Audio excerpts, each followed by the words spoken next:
மறைந்த தேமுதிக தலைவர் விஜயகாந்த் மானப்படுத்தினாரா எடப்பாடி பழனிசாமி? நேற்று அளித்த பேட்டியில் அதிமுக சொந்தமாக 20% வாக்குகள் வாங்கியது என்று எடப்பாடி கூறியதன் பின்னணி என்ன? தேசிய பார்வை சேனலர்களுக்கு அன்பு வணக்கம். நான் உங்கள் ஹேமந்த்குமார். எடப்பாடி பழனிசாமி 1000 சொன்னாலும் அதிமுகவை படுவீழ்ச்சிக்கு தள்ளினவர். 20% வாக்குகள் நினைத்தே பார்க்க முடியாது. 1996 ஜெயலலிதாவுக்கு கடும் எதிர்ப்பு இருக்கும்போது கூட 28% ஓட்டு அதிமுக வாங்கியது. இப்போ அந்த அளவுக்குலாம் பிரச்சனை இல்லை. ஆனால் பிரச்சனையே எடப்பாடி தான். அவருடைய சிங்கிள் லீடர்ஷிப்பு மக்களால் ஏற்றுக்கொள்ளப்படவில்லை. அதனால் அனைத்து தொகுதிகளிலும் தோற்றது. நிறைய தொகுதிகளில் டெபாசிட் இழந்தது.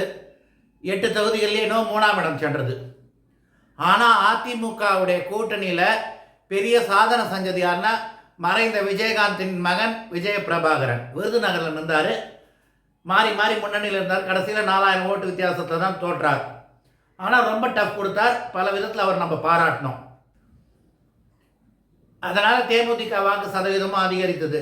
தேமுதிக மத்திய சென்னையில் வாக்கே வாங்கலாம். பட் இதெல்லாம் அதிகரித்தது நம்ம அதை மறுக்க முடியாது. அதே சமயத்தில் மத்திய சென்னையில் வாக்கே வாங்கலான்றதும் மறுக்க முடியாது. ஆனால் தேமுதிகவுடைய வாக்குக்கு மிக முக்கியமான காரணம் யாருன்னா தெலுங்கு தாய்மொழியாக கொண்ட நாயுடுக்கள், ரெட்டிக்கள் போன்ற மக்கள் தான். அப்படி இருக்கும்போது விஜயகாந்த் இருக்கும்போது போட்டதை விட விஜயகாந்த் மறைவிற்கு பிறகு பெரிய அளவில் அந்த கூட்டணிக்கு வாக்கு சதவீதம் செலுத்தினாங்க.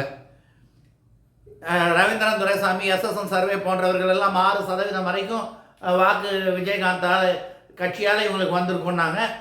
அப்படி இருக்கும்போது 17% ஓட்டுன்னு வச்சுருப்போங்களேன். இப்போ 20% வாங்கியிருக்காரு. 3% விஜயகாந்த் கட்சியால் கான்ட்ரிபியூட் ஆனால் கூட இவர் வாக்கு 17 தான். ஆனால் என்ன சொல்கிறாரு, போன வாட்டியை விட நாங்கள் அதிகமாக வாக்கு வாங்கிட்டோம், நாங்கள் தனியாக தான் இருந்தோம்னாரு.